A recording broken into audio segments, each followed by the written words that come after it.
एक गांव में एक किसान रहता था। उसका गांव के बाहर एक छोटा सा खेत था। एक बार फसल बोने के कुछ दिनों बाद उसके खेत में चिड़िया ने घोंसला बना लिया।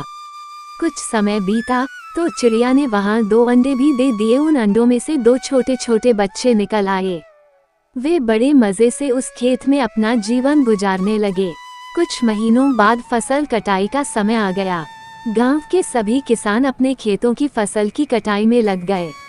अब चिड़िया और उसके बच्चों का वह खेत छोड़कर नए स्थान पर जाने का समय आ गया था। एक दिन खेत में चिड़िया के बच्चों ने किसान को ये कहते सुना कि कल मैं फसल कटाई के लिए अपने पड़ोसी से पूछूंगा और उसे खेत में भेजूंगा। ये सुनकर चिड़िया के बच्चे परेशान हो गए। उस समय चिड़िया कहीं गई हुई थी। जब वह वापस लौटी तो बच्चों ने उसे किसान की बात बताते हुए कहा, माँ, आज हमारा यहाँ अंतिम दिन है।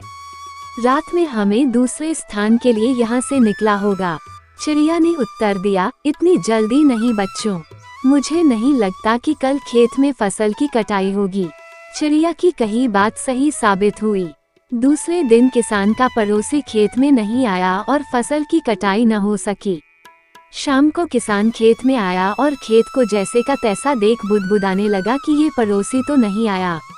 ऐसा करता हूँ, कल अपने किसी रिश्तेदार को भेज देता हूँ।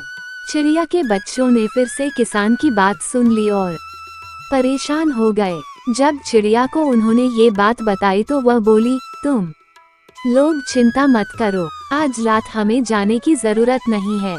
मुझे नहीं लगता कि किसान का रिश्तेदार आएगा। ठीक ऐसा ही हुआ और किसान का रिश्तेदार अगले दिन खेत नहीं पहुंचा। चिड़िया के बच्चे हैरान थे कि उनकी माँ की हर बात सही हो रही है। अगली शाम किसान जब खेत आया तो खेत की वही स्थिति देख बुदबुदाने लगा कि ये लोग तो कहने के बाद भी कटाई के लिए आते नहीं है। कल मैं खुद आकर फसल की कटाई शुरू करूँगा। चिड़िया के बच्चों ने किसान की ये बात भी सुन ली। अपनी माँ को जब उन्होंने ये बताया तो वह बोली, बच्चों, अब समय आ गया है ये खेत छोड़ने का। हम आज रात ही ये खेत छोड़कर दूसरी जगह चले जाएंगे। दोनों बच्चे हैरान थे कि इस बार ऐसा क्या है जो माँ खेत छोड़ने को तैयार है। उन्होंने पूछा तो चिड़िया बोली, बच्चों, पिछली 2 बार किसान कटाई के लिए दूसरों पर निर्भर था। दूसरों को कहकर उसने अपने काम से पल्ला झाड़ लिया था, लेकिन इस बार ऐसा नहीं है। इस बार उसने ये जिम्मेदारी अपने कंधों पर ले ली है, इसलिए वह अवश्य आएगा। उसी रात चिड़िया और उसके बच्चे उस खेत से उड़ गए और कहीं और चले गए।